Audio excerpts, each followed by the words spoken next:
Hi, I'm Sina and I'm a drummer.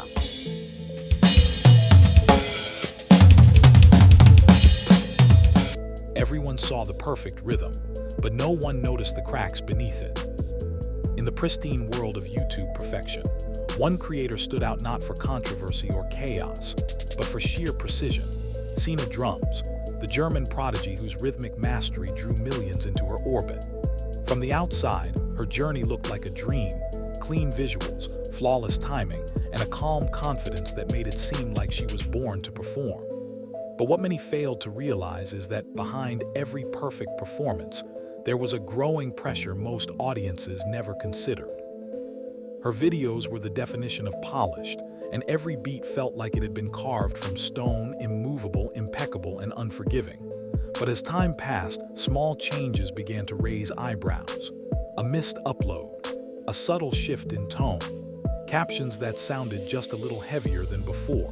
Could it be that this pursuit of perfection, so celebrated by fans, was quietly eating away at her from the inside? Sina wasn't just playing to entertain. She was playing to maintain an illusion that everything was okay.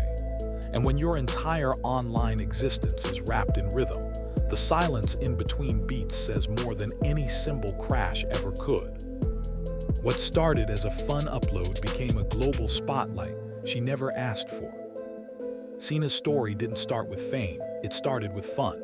A young girl, some drums, and a camera. Her early covers of classic rock and heavy metal tracks weren't just impressive, they were mind-blowing. Suddenly, a girl who looked too young to vote was outshining adult professionals with decades of experience. Her videos began circulating on forums, Facebook groups, and even local news stations. The term child prodigy was thrown around like candy. Audiences marveled at her maturity, her control, her silence between beats that felt like seasoned showmanship. But inside that fame was a growing paradox. Every compliment about her perfection tightened the leash. As viewers demanded more technically perfect performances, Sina was left with less room to experiment, less room to mess up, and even less room to just be a kid. Behind the screen, the studio became less a playroom and more a factory floor. Every upload wasn't just a performance, it was an expectation. And expectations, especially the impossible ones, come with a heavy price, especially when they're wrapped in applause. While other kids played, Sina was practicing and recording. While most teens were struggling through school drama or sneaking out for fast food, Sina was navigating microphones, lighting rigs, and multi-track audio setups. Her father, also a musician, played a key role in shaping her career, coaching, producing, and managing the logistics behind the channel. It was a tight family operation, and the results were undeniably successful. But as the views climbed, so did the stakes. Homeschooling allowed for more practice hours, but also reduced her interaction with peers. Friends were mostly online. Feedback came from YouTube comments, not real-world conversations. What happens to a teenager when their entire sense of identity is based on likes, shares, and flawless rhythm? Even her facial expressions in videos seemed carefully curated, focused, serious, intense. There was no room for teenage awkwardness, no chance to just be a little messy. Sina was praised for her discipline, but few stopped to ask if she was ever allowed to loosen up.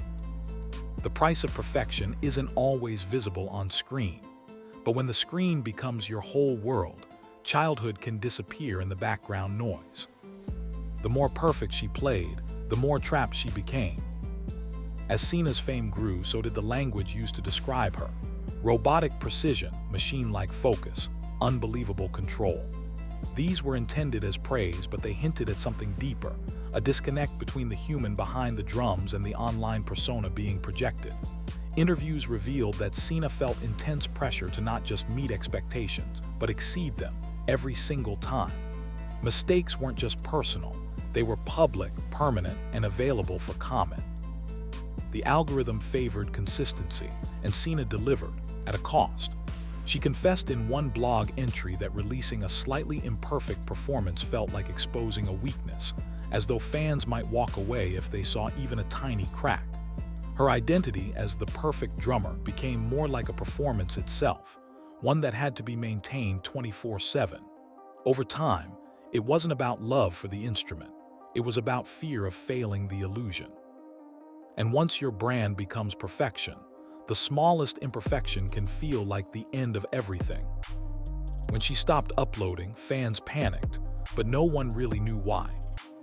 By 2021, something strange began to unfold. The once regular uploads started to space out. Weeks turned into months. Her social media grew quieter. Comments flooded in, asking if she was okay, if she was quitting, or if something had happened behind the scenes. Some fans guessed she was focusing on school. Others feared health issues.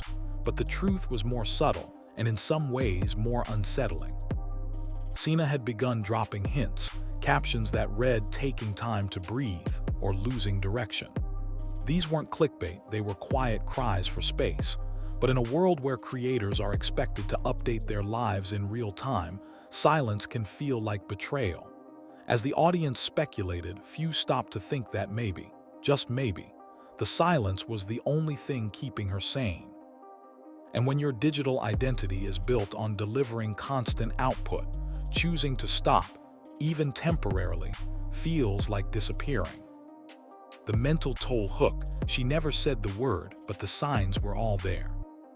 Sina has never publicly stated she was battling mental health issues, and out of respect, we don't claim to diagnose. But any trained observer could see the signs: withdrawal, exhaustion, emotionally weighted posts, and a complete shift in tone. In one particularly haunting post, she wrote, "I don't even know what to create anymore. I need to find myself again."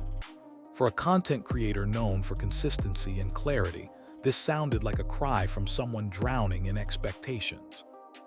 The problem with being labeled the prodigy is that no one prepares you for what happens when you stop feeling extraordinary. Sina's fanbase noticed the changes, but the YouTube algorithm did not. It kept recommending her old high-energy content, painting a picture that no longer matched reality. Fans were left confused, some supportive, others impatient. But one thing was becoming clear: perfection wasn't sustainable. And for someone whose art was born in silence and timing, the loudest message was in what she didn't say. She came back, but everything had changed. When Sina began reappearing sporadically in late 2022 and 2023, her uploads looked different. The lighting was softer, the energy subdued. Sometimes she played acoustic drums instead of her usual hard-hitting electric kit. There was a visible shift from performance to expression, but not everyone appreciated the change. Some fans commented asking for classic Sina, while others praised her growth. The tension was palpable between artistic freedom and audience expectation. What she once embodied technical mastery now seems more interested in emotional honesty. Her journey is a cautionary tale of what happens when youth and talent collide with the relentless demand for online content. The internet adored her for being perfect, but perfection, it turns out, is a prison. And in her quietest moments, Sina may have broken free from that cage. We may never know the full weight she carried, because she never overshared, never staged a breakdown for views, never played the victim. But in her silence, there was power. In her absence, there was a message. And in her return, there was proof that maybe the real win isn't viral fame, it's survival. So when we ask what really happened to Sina Drums, maybe the answer isn't that she broke, but that she finally let go of being flawless and found a rhythm that was entirely her own.